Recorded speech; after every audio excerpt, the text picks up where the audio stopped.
Hey guys, welcome to Sabby Sabs podcast. I'm your host, Sabrina Salvati. My special guest today is Chris Richards. He is the host of the Eclectic Radical, and he is also known for being very vocal on Twitter. Hi, Chris. Hi, Sabrina. It's a pleasure to be here. And yes, I was very vocal on Twitter before I started my show.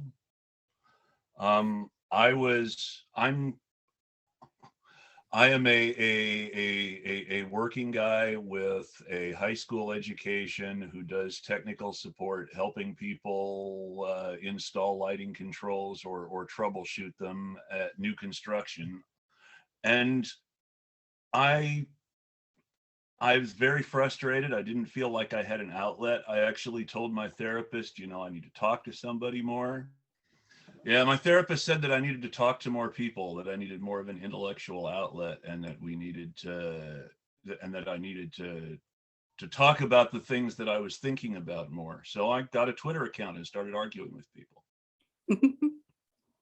I just asked the questions that I would want to ask if people were in front of me. And some people responded and other people blocked me. I knew I was making some impression when a Nazi from Quebec, Stéphane Molyneux, blocked me before I had ever even interacted with him. So that was a nice feeling. Mm. And then somebody asked me to come on their show after I had built up some followers. I don't know that it was anything but my Twitter activity that did that. But anyway, I started arguing with people. Somebody wanted me to come on their show. I enjoyed doing the show. I started coming on their show more regularly, and eventually we started doing a show together. And then Force the Vote broke us up. He ended up trolling shamelessly for the Democratic Party and Jeff Campbell's crowd. He's actually in, I don't know if you pay attention or not, there's a tournament for the worst Jeff Hive trolls right now. And my former partner is doing very well in the stalker bracket, which is kind of disturbing. Oh my gosh. It's really kind of disturbing. It really hurts. I thought we were really on the same page with a lot of stuff, but he threw it all over for the Democratic Party when AOC said, "Oh yeah, Biden's okay." Mm-hmm. I don't understand that. I don't understand how loyalty to politicians can be more important than loyalty to each other and the people. I mean, solidarity is supposed to be the whole thing. We're supposed to be sticking together and fighting power. We can't do that if we break up as soon as a politician says, "Oh no, hold down," and people who are supposed to be pressuring them then say, "Okay, we better listen." Yep. No, that's very true. There's a lot of that going on. I just started doing a regular show on Mondays, and I started working with a colleague, Kennedy Cooper, they're really, really smart and really good at this, and they've made my show better. And we have our first meeting on Monday to make it our show. So I'm really happy with the way it's going.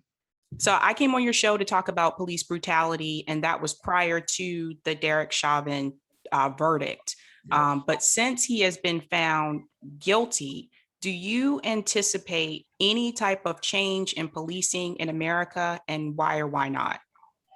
So it's hard to know. First, I want to talk about what I think of the trial itself, because it's really important to talk about the trial itself. There were some things in the trial itself that seem like they could be positive signs for the future. Not necessarily big, but positive all the same. Have you ever seen cops testify against cops like that? I mean, I think I commented on it when you were on my show too. Have you ever seen cops testify against cops like that, lined up to do it? Nope. If cops actually keep lining up to testify against cops that way, that would be a huge positive sign that there was actually some sort of change in the culture going on. Not just the wider culture, but that the police culture was feeling the pressure of that change. That would be a good sign. That's true. What I don't know is whether that's actually something that's going to happen more, or whether it's something that they felt they had to do this time because it was just so obviously murder. I mean, there's no other better way to put it. The reason that jury found that cop guilty in that situation is because he was so obviously guilty. So let me ask you a question about that. Without the protest, do we get a guilty verdict? I don't know. I think the protests helped. I don't know I don't know if we would have had a trial on the appropriate charges with cops willing to testify without the protests. Mm. And I don't think you have a trial, and I don't think you have a conviction without cops willing to testify. And I don't think a conviction matters if it's not on appropriate charges, where he'll get some slap on the wrist for something silly and get a job at a police department in a smaller town. Yep. I mean, heck, Brooklyn Center needs to replace a cop now, don't they? Yep. And so, I mean, if he had been convicted on something ridiculous, aggravated assault with time served, something silly like that, he could be taking the place of the other killer in Brooklyn Center right now. Right. One case I want to mention, because I don't think a lot of people know about Oscar Grant. Mm-hmm. And this is very, very important. They made a movie about it called Fruitvale Station. I think Michael B. Jordan played Oscar Grant. But this is very important. Oscar Grant was handcuffed. He was on the ground. He was laying on his stomach, and a police officer, and this was in California, a police officer shot him in the back. Yeah. The police officer was found guilty, but he only served 1 year. Yeah. Killed this guy. And Yeah. A lot of people don't talk about that case often. Like, that case needs to be talked about more as well. Well, there are a whole lot of cases that need to be talked about more. You remember the Army lieutenant who got pulled over? He drove to the gas station and they tried to add extra stuff for that. And there is a long history of Black soldiers and Black vets being harassed by law enforcement in this country, or even murdered. Mm-hmm. I don't have everything in front of me. I should have made sure I had it in front of me. I tweeted while the trial was still going on, not long after that incident happened, about a man who was sitting in a car on the street in Mississippi, was pulled out of the car by a cop and handcuffed and killed. There was no reason for him to be pulled out of the car. Saw him sitting in the car in uniform, decided to pull him out and shoot him. The cop who shot him was not convicted and was later one of the cops, because this was Philadelphia, Mississippi, famous town during the civil rights era. The cop who committed that murder was later one of the cops who helped cover up the Schwerner Goodman Cheney murders. And so, I mean, long history of vets and soldiers, all the way back to the end of World War I, then when there were race riots, when whole communities got together and killed Black veterans coming home from World War I in their uniforms. I just think that the biggest concern that I have with this verdict, obviously I'm happy he was found guilty, but the biggest concern that I have is I feel like some people are getting comfortable now, and that's worrisome. I'm like, they're like, yay, he was found guilty, justice was served. And I'm like, no, see, this is what happens. Like, one person. Accountability happened in this case. Tim Black said it on his show, and this is the best anybody said it yet. Justice would be not killing anyone in the first place. Right. No, exactly. That's why people get comfortable and they're like, yay, justice was served. And meanwhile, while that verdict was being, read, we had the situation in Ohio with Michaela Bryant, where a police officer killed her. And then we have this situation with Andrew Brown Jr. with police officers in North Carolina. So this is why I tell people, like, don't get too excited. The week after that verdict, there were half a dozen different incidents where people were killed by cops. Yep. So half a dozen police killings in the week after the Chauvin verdict. Tell me that there weren't cops who were deliberately killing someone as a reaction to the Chauvin verdict. Tell me that, and I will say you're full of it. It's not a coincidence. Yeah. Like, it's just crazy. I even think back to like Rodney King, and I know we've talked about that before. Rodney King, that was also video. Yep, it was. And they also got ridiculously light sentences because remember, they were found not guilty in Simi Valley. Yep. I don't know how well you know Southern California. I used to live there. Most of the LEPD either lives or retires to Simi Valley. So when they gave a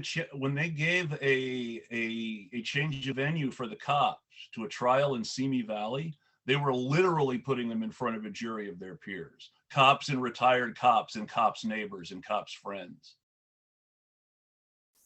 It's crazy, man. That's what was going on with the original Rodney King trial. They deliberately tried the cops basically by other cops, and other cops let them walk. And then you had the federal civil rights charges, which convicted the sergeant because he was the guy in charge and it was his responsibility. And it convicted Officer Lawrence Powell, who was the most violent and brutal of the cops in the video. Mm-hmm. And they let Timothy Brusanio, who was the quote unquote good cop who tried to stop Powell from hitting the guy with his baton, and Timothy Wynn, who was the youngest cop and the least experienced, they let them off and didn't convict them on the basis that the young guy didn't have much experience and was just doing what his superiors were saying, and it wasn't fair to convict him. Now, that's a just following orders defense. That's the defense that was not accepted at Nuremberg. But they accept it for a cop. Mm-hmm. Now, I don't get me wrong. I'm glad that they convicted who they convicted, and I'm not saying that Timothy Wynn necessarily should have been convicted. He was not one of the people being. He was not central in the action on the video, but he didn't try to stop them the way Brusanio did. Nope. And he did participate in several of the assaults. Now, what's interesting is that cops, neither Wynn nor Brusanio, as I understand, worked as a cop again after that. Brusanio, for obvious reasons, nobody's going to hire somebody who tried to stop another cop from beating someone. That's true. That's true. But that aside, one person who was at least partially guilty got off scot-free, and the two people most responsible got civil rights violations, which are, they're not slap on the wrist charges, but it's not the sort of mayhem and aggravated assault resulting in grievous harm sort of thing that you would have expected. Right. Rodney King's life was changed by his injuries, and his injuries may have contributed to his premature death. Yep. And there's no way, like for me, there's no way you can sit back and watch that video and think that what they did was just. Nobody tried to say what they did was just. The people who were defending them weren't even were saying things like Rodney King deserved it because he was so bad and kept fighting back and didn't lie still. They weren't even trying to say, oh, well, yeah, they did everything right. No, it was so obviously wrong that they had to blame other people for how bad it was. Well, this stuff happens all the time. It was just on video this time, so why are we giving them a hard time? Well, should it be happening all the time? I wonder what is going to happen to the police officers that testified against Derek Chauvin. Well, that's a good question. What happened to Frank Serpico? No one wanted to work with him. And one day he was trapped in a doorway and shot in the face while the partner who was stuck with him stood there and watched. He was lucky he survived, and he never worked as a cop again. It's like this, some people refer to them as like a gang. Like it really is almost like that. It's like if you turn on them, it's terrible for you. No, the two movies, and this is specifically Los Angeles because the LAPD has its own special history. Mhm. And the LAPD's own special history is important to other police departments because while a lot of people may not remember it now, from about 1949 to about 1970, the LAPD was the model for the country that all the other police departments in the country followed. The police chief of the LAPD was at one point the second best known cop in the country after J. Edgar Hoover. The LAPD trained the New York PD on policing, basically trained after the Watts riots. The LAPD trained the New York Police Department on how to handle any similar riots that might arise in Harlem. Terrible. So the two movies you have to watch to understand the LAPD and therefore understand policing are LA Confidential, which of course is a classic now, Mhm. which shows the corruption and the simple fact that in the 1950s, when they saw the opportunity to do so, the LAPD arrested the leaders of the mob in Los Angeles, made sure they went to prison, and took over the mafia in Los Angeles. All the mobsters in Los Angeles worked for the cops from that point forward until the mob went away entirely in LA. They literally just reached out and took away the drug business and the prostitution business from the mob and ran it for years. They may still run it for all I know. And Kurt Russell plays a member of what the LAPD calls the Zombie Squad or Metro, whose proper name is the Special Investigation Squad, and whose job is to and they're the reason that the LAPD is able to run the crime in the city.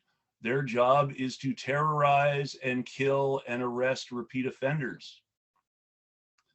In many cases, deliberately manipulate them into committing crimes so they can be killed or sent to prison for their third strike for a life sentence.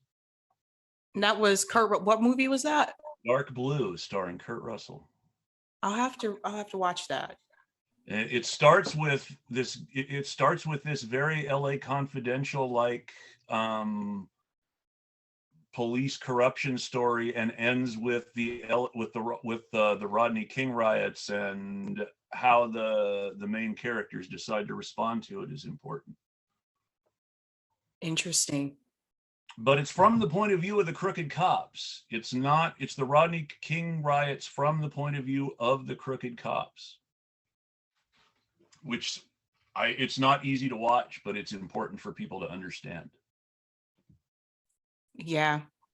That's the thing I tell people too. There's a lot of movies out there about like crooked cops, right? Yeah.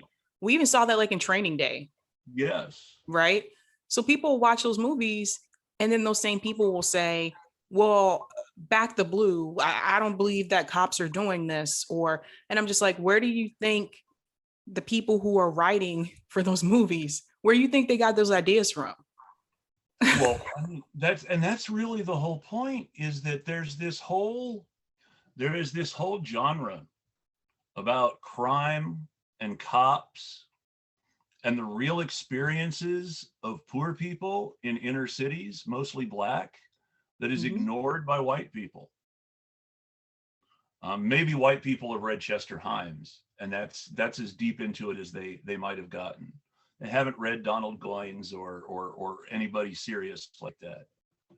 But there's this whole literature about how bad cops are, and how criminals are just people trying to get by under very difficult circumstances against very long odds, and who may actually be good people in some way, but don't have the chance to be good people. There's a very powerful opening scene in one of these, in one of the best of these books, where a couple of junkies are robbing a dealer, and they're just going to hold him up and take the money, but they find out that he's also a pimp and he's beating the hooker up, and so they kill him. It's important to remember human motives at every level of society sometimes.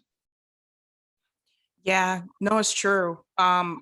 This is also part of the reason why we need to get rid of qualified immunity. Yes.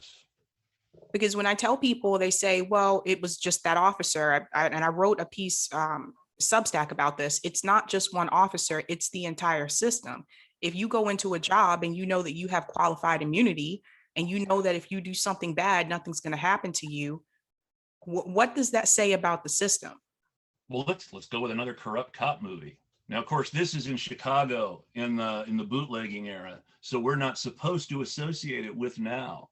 But in The Untouchables, Kevin Costner and Sean Connery are really stuck on how they're going to get manpower because the Chicago Police Department is just so corrupt that the most elite squad in the Chicago PD sold them out. Their first liquor raid, somebody tips off the cops, somebody tips off the gangsters that they're coming. And because it was the most elite police unit on the force, the only person who could have tipped anyone off was a cop. So Sean Connery says, no, you can't trust anybody on the department. They are all corrupt. We have to recruit people from the police academy because people who are already working on the Chicago PD are too corrupt.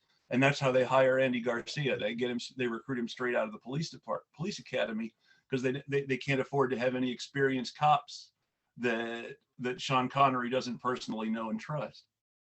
Right. What do you think needs to happen in order for policing to change in this country?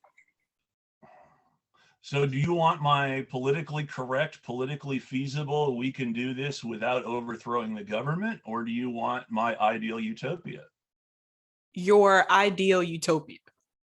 Okay, we do not need cops. Cops are not necessary. The results of cops prove that cops are not necessary. Cops do not prevent crime. They're not very good at solving crime. A lot of people they arrest are not criminals. A lot of the people they kill had no business being arrested in the first place. And I'm not even talking, I haven't even started talking about brutality yet. So cops are more net harm to society than net good, unless reading about bad things happening to poor people or Black people makes you feel better. If you feel safer because you see a cop kill someone or beat someone up, then cops are doing their job as far as you're concerned. Mm. Now that says something about us as people, especially us, and I speak of people who look like me as white people. Do we feel safer when cops kill Black people or poor people? Do we feel safer when we see Rodney King beat up? If the answer is yes, that's the problem. And in my opinion, the answer to that question is yes in too many cases. And that's the reason you see people defending the police, because they really feel safer when they see the police kill bad people, because of the movies and TV shows they watched about cop action heroes. And the local news, who they choose to like profile on the local news. Yes, definitely. You're always hearing about the heroic cop who does something great for his community on his off hours. That's one of their favorite go-to human interest stories on local news, is some local cop who volunteers his time to coach boxing or basketball in some Black neighborhood, right? They love that. Keep that shit up. It's always on the local news whenever you can find a cop like that. Mm-hmm. So between that and the cops are the good guys stuff in so much, because remember, even in Training Day, the good guy is a cop too. Yep. In Internal Affairs, another great movie about corrupt cops, the good guy is a cop too. And even in LA Confidential, which suggests that no cops are actually good, the most sympathetic of the protagonists are still cops.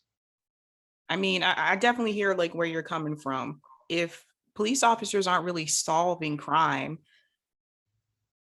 and when they show up to situations, if they make things worse, what are they doing? Well, they are. So there is a political answer to that, which is, in a capitalist society, police protect the property of capitalists. They do this with the specific threat of violence. And it is their job to keep poor people committing crimes against each other rather than committing crimes against the rich. Mm-hmm.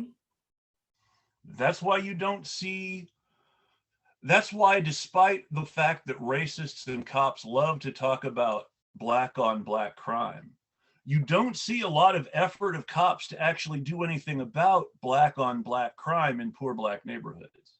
Nope. Black on black crime is encouraged and preferred by the cops, or black on brown crime, or black on Asian crime, because then they're not going after rich white people in the nice part of town. And that's how they see things, controlling these segments of society.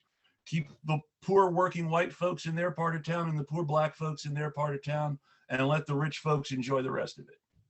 And this is also why, if you are, a black person and you just happen to be like in a wealthy white neighborhood where there are no other black people, this is why people in those neighborhoods feel that they can pick up the phone and they can call the police and say there's a suspicious black person walking outside in our neighborhood, and the police will come. Exactly. Because that's a big part of it, keeping the wrong people out of the right neighborhood. It's a classist and racist system of keeping people in their proper neighborhoods so that the people with money can enjoy the city. And I speak from experience with that, by the way. When I first moved to Massachusetts, I lived right outside of Boston in a city called Newton, which consists of 14 villages. There are some Black people that live there. There are very few. There's a lot of professors, doctors, that live in that area.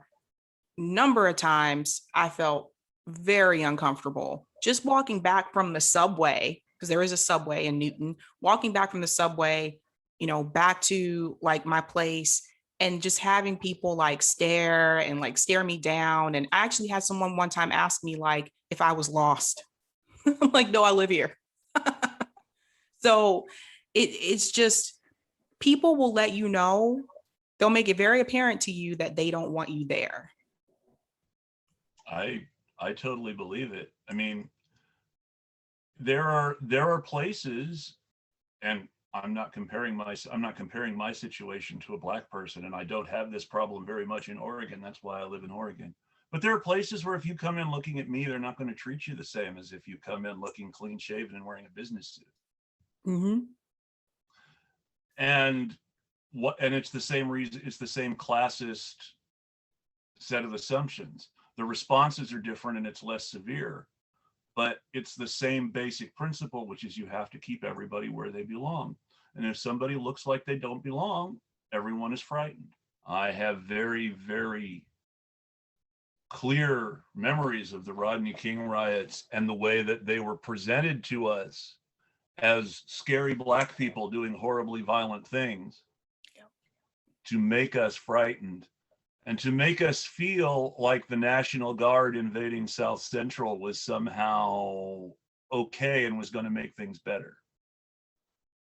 Right. None of that was true. The National Guard invading South Central is just the final injury on insult after the cops had been let off the hook and in the end inappropriately convicted and sentenced. In New York, every time they've had a police strike, crime has gone down. They make things worse. And in many cases, that's their job, is to make things worse. Mm-hmm. And in other cases, when you've got a gun, every problem looks like a target. Look how quickly that officer that showed up in Ohio, look how quickly he pulled out his gun and shot. And look how the media reacted. They talked about the young women. We're talking about 2 adult women and a 15-year-old girl in a fight, and they were talking about the young women as a group. The girl who got shot was the one who called for help and was defending herself against an attack by larger and older adults.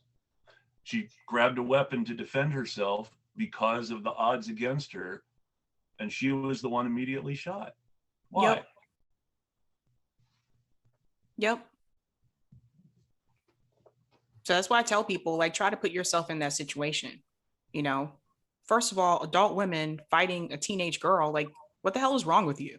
Why is that even happening? Exactly. Why are adult women fighting with a teenage girl in the first place?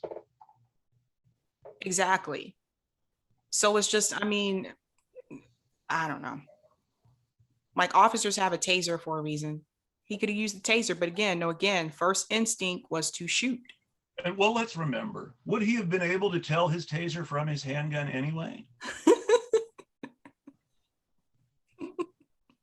I think we talked about this too, and I said, oh, it's obviously, you can see in the video, and I hated that I watched the video, but I wanted to see whether it really looked like a taser in the video, dang it. Mm-hmm. I mean, I really needed to know that for my own, I thought it was ridiculous in the first place and was very disinclined to believe it. But it's like, okay, I need to know, is there any way that this mistake could possibly be made? I'm sorry I took us sideways, but I mean, they have batons, but whenever they use their batons, they end up going crazy, or at least it seems that way. They shouldn't have the pepper spray anymore. Chemical warfare is forbidden by the Geneva Convention. Why do we let our cops do it? That's a good question. It's a good point. They deliberately use less lethal ammunition in a more lethal way. At Killer Martinis on Twitter, Linda Tirado lost an eye because police shot her in the face with a pepper ball instead of bouncing it off the ground like they're supposed to. Mm-hmm. They're trained to do that. They're trained to use the less lethal weapon in a more lethal way. It's disgusting. And that's why, we don't need the cops. The Black Panthers proved we didn't need the cops. That's why they got killed. All right, Chris. So I want to thank you so much for having this discussion with me today. I think it's very important that more people talk about this, especially people that have different experiences with policing in this country. Where can people follow you on social media? People can follow me on Twitter at Eclectic Radical. They can see my show on my YouTube channel, also Eclectic Radical. I recommend my show with Sabby. It's really good. And if someone is interested, I am Eclectic Radical on Patreon. People can support my work there. Awesome. Chris, thanks so much for coming on. Everyone, I'll be sure to put Chris's links in the description below. Thanks so much, Chris. Thank you, Sabby. It's really a pleasure. I loved having you on my show, and I love being on yours.